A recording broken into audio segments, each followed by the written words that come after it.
रहीम आज एक इंतहाई अहम मौजू पर बात करेंगे। खैबर पख्तूनख्वा के हालात की बात करें तो खैबर पख्तूनख्वा में इस वक्त अमन अमान की जो सूरत हाल है वो काफ़ी अबतर है। जनूबी अजला स्पेशली जनूबी अजला में आए रोज़ सिक्योरिटी फोर्सेस और पुलिस पर हमले हो रहे हैं, लेकिन आज के जो मौजू है हमारा इस हवाले से नहीं, चूँकि इस मौजू से जो टेररिज्म है इससे रिलेटेड एक इशू खैबर पख्तूनख्वा में बना हुआ है और ये इशू इस वक्त आईजी खैबर पख्तूनख्वा की तब्दीली के हवाले से है। ख़बर यह है कि सूबाई हुकूमत यानी स्पेशली तौर पर वज़ीर खैबर पख्तूनख्वा ने आईजी की तब्दीली के लिए 3 नाम वफाक को भेजे हैं। ये 3 नाम एक सुहेल ताजिक साहब हैं, एक एहसन अब्बास साहब हैं और दूसरे सईद वज़ीर साहब हैं। तो ये 3 नाम जो हैं आईजी के लिए भेजे हैं और इन 3 नामों में एक नाम को तजवीज़ किया जाएगा, बल्कि ये भी हो सकता है कि इन 3 नामों से अलावा कोई दूसरा नाम भी इसमें एंटर हो जाए, यानी वफाक की जानिब से वो किसी को भी ला सकते हैं। ये वफाक का सवाबदीदी इख्तियार है। तो इस वक्त इख्तलाफात की बात करते हैं। वज़ीर खैबर पख्तूनख्वा और आईजी खैबर पख्तूनख्वा के दरमियान जो इख्तलाफात चल रहे हैं वो हमने गुज़िश्ता 1 महीने से हमने देखा कि इनमें तेज़ी आई है। गुज़िश्ता बजट में पुलिस के लिए जो ऐलानात किए गए थे उसमें बजट काफ़ी कम रखा गया, जिस पर आईजी खैबर पख्तूनख्वा जो थे वो काफ़ी नाला थे।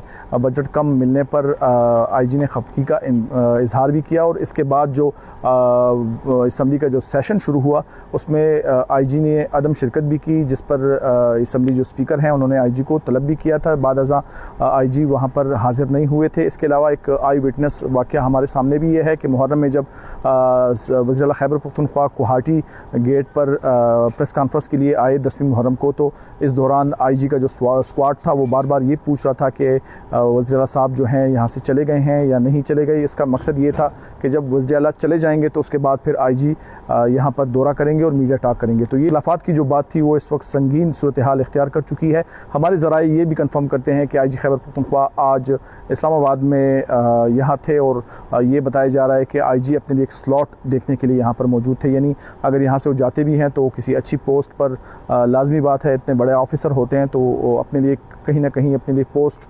ज़रूर देखना चाहेंगे।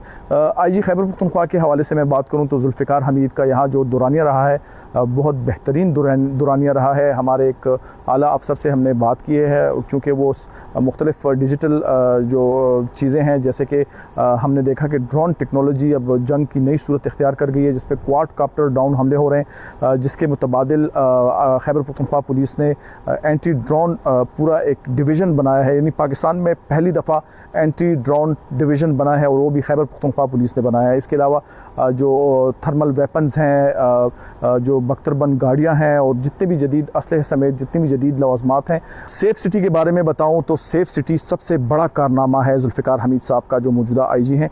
यानी इससे कबल कई दिहाइयों से ये सेफ़ सिटी का जो मनसूबा था वो चला आ रहा था, लेकिन इनको अमली जामा जो है जुल्फ़िकार हमीद साहब ने पहनाया है और बड़े अच्छे तरीके से सेफ़ सिटी इन्होंने इंट्रोड्यूस करवाया है। इसी तरह जो वेपन्स हैं, वेपन्स भी जदीद वेपन्स लेके आए हैं, बख्तरबंद गाड़ियाँ, स्पेशली जो वो पुलिस चौकियाँ जो कि किराए के इमारतों में मुकीम थी और उसकी रेनोवेशन, उसको दूसरी जगह पे मुंतकिल करना, ये तमाम चीज़ें जो हैं जुल्फ़िकार हमीद साहब का सेहरा इन तमाम चीज़ों को जाता है। इस वक्त अगर कोई भी आईजी आता है, एक बात तो सबको पता है, तो हालात जो हैं उसका ज़िम्मेदार जो है उसको ठीक करना वो आईजी की बस की बात नहीं है, कम से कम ये तो बिल्कुल क्लियर है। लेकिन हमारे वज़ीर खैबर पख्तूनख्वा जो इस वक्त नहीं चाह रहे कि वो इसके साथ काम करें जुल्फ़िकार हमीद के साथ, तो ये मसले जो हैं इस वक्त एक शदीद बहरान इख्तियार कर चुका है। तो ये ख़बर जो है आज जो है पूरे पेशावर की मीडिया में चली आ रही थी कि आईजी तब्दील हो रहे हैं, तो इस हवाले से हमारे ज़राए भी ये कहते हैं कि सईद वज़ीर साहब का नाम जो है वो अगर हम इसको रेटिंग दें तो इसको 40% जो है सईद वज़ीर साहब की इम्कानात हैं। इसी तरह सुहेल ताजिक के 30% और एहसन अब्बास साहब के जो हैं वो भी 30% इम्कानात हैं। लेकिन पांसा हर टाइम पलट सकता है, किसी नए नाम की भी एंट्री हो सकती है। वो देखेंगे कि वफाक में स्पेशली तौर पर जो वज़ीर दाखिला हैं मोहसिन नकवी साहब, उनके ज़्यादा करीब ऑफिसर कौन है और वो किसको इस खैबर पख्तूनख्वा की आईजी शिप के लिए नॉमिनेट करते हैं या किसको मुंतखब करते हैं, ये भी वक्त के साथ ही पता चलेगा। तो आज की जो हमारी जो खबर थी आईजी खैबर पख्तूनख्वा की तब्दीली के हवाले से थी। मुझे बहुत से लोगों ने रब्ता किया कि क्या वाकई ऐसे हो रहा है, तो मैंने सोचा कि आपके साथ ये तमाम तर मालूमात शेयर की जा सकें।